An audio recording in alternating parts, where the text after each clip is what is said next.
वाडदीस हो जोल मनयता तेन्ना आमच्या जिवितांत जायती खुशालकाय येता, एके भाशेची खुशालकाय येता. जो कोण वाडदीस संबरोवता ताच्याच जिवितांत न्हू पण सगल्यांच्याच, ताच्या घोराब्याच्या जिवितांत, ताच्या फॅमिली मेंबरांच्या जिवितांत खुशालकाय येता. आयज मोगाच्या भावान भयणो आमी खुशाल आसा, कित्याक आयज आमचे मारिये मायेचो आमी जल्माची परब समोरवता. मारिया देवाचे उपुरबायेची धूव आनी बाराबरूच आमी जाणाव ती देवाची पुताची आवय, आमच्या जेजूची आवय.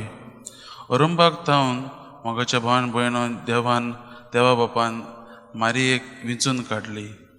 संवसारांत जायत्यो वस्तुऱ्यो आसल्यो, घोडे जायत्या वस्तुऱ्यांच्या मनांतूय आसलें, घोडे आपणाच्याच कुसव्यांत चडवण्णार जल्मलोलो, पूण देवा बापान मारयेक विंचून काडली. अरुंबाक थावन तिकाच तिणें विंचून काडली. कित्याक देवा बापाक मारयेचें जिवीत बरें दिसलें.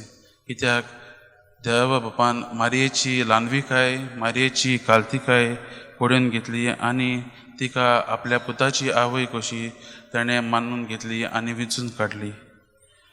आयज तिणें आमचे मदें जेजूक हाडला. जेजू आमचो सोडवणदार, आमकां पातकांतली सोडयलें ताणें आनी ताणें आमकां हाडला आनी ती आयज आमची माय आजकारीन जावंक पावली. मोगाच्या भावान भयणो, आयज आमी आमच्या मायेची जल्माच्या परब मनयता आसतना आमी आमचे मोरये मायचे थोडे गूण आमच्या जिवितांत आपणावया. आमी पळयता पवित्र पुस्तकांत आमचे मारये वयर चड बरयल्लें ना, पूण थोडें भोव कितें बरयल्लें आसा तातूंतल्यानूच आमी आमचे जिवितांत तिचे गूण आपणावया. मारया माय सदांच पयली देवाचे कुशेक हाजीर जाता. तें आमी पळयता लुकाच्या अवेस्वरांत आमी पळयता. ती देवाच्या आपोवण्याक वय म्हणून जबाब दिता. आमी जाणाव की ती फाटीं फुडें पळयनासतना देवाच्याच कुशेक ती जबाब दिता आनी मुखार वता. आयज आमी शिववर्तमानांत पळयलां, जुजेची खबर सांगलें आमकां, आनी जुदेवाचे परंपरा प्रमाणें लग्नाचें उतर जाल्ले बायलेक पयलीं गर्भ जाली जाल्यार तिका फातराचें मरण आसलें आनी ती जाणा हें जातलें जावन देखून ती देवाचेरूच विस्वास दवरून मुखार चलता आनी देवाचेरूच बावर धरून ती मुखार चलता.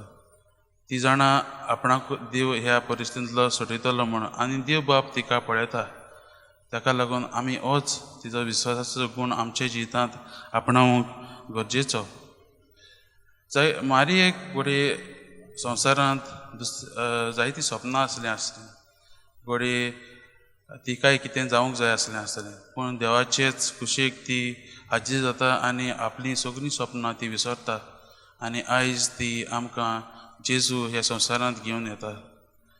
मोगाच्या भावान भयणो, आमी मारये भाशेन देवाचे कुशेक वय म्हणून आयज मागुया. आयज आमी ह्या दिसाक मारयेचो उगडास करता आसतना आमच्या घोराब्यान तेन्ना आमी रोजार करता आसतना खुशालकायेन मारये लागीं मारयेची विनवणी आमी मागुया. आमच्या जेजू क्रिस्ताचो मोग आमच्या जिवितांत आपणावंक तिचे लागीं मागुया आनी आमचे पासत आमच्या जिवितांत जेजूच्याच पावलांनी चलूंक, मुखार वचूंक आमकां घोटाय आनी शक्ती दी म्हूण तिचे लागीं विनवणी करुया.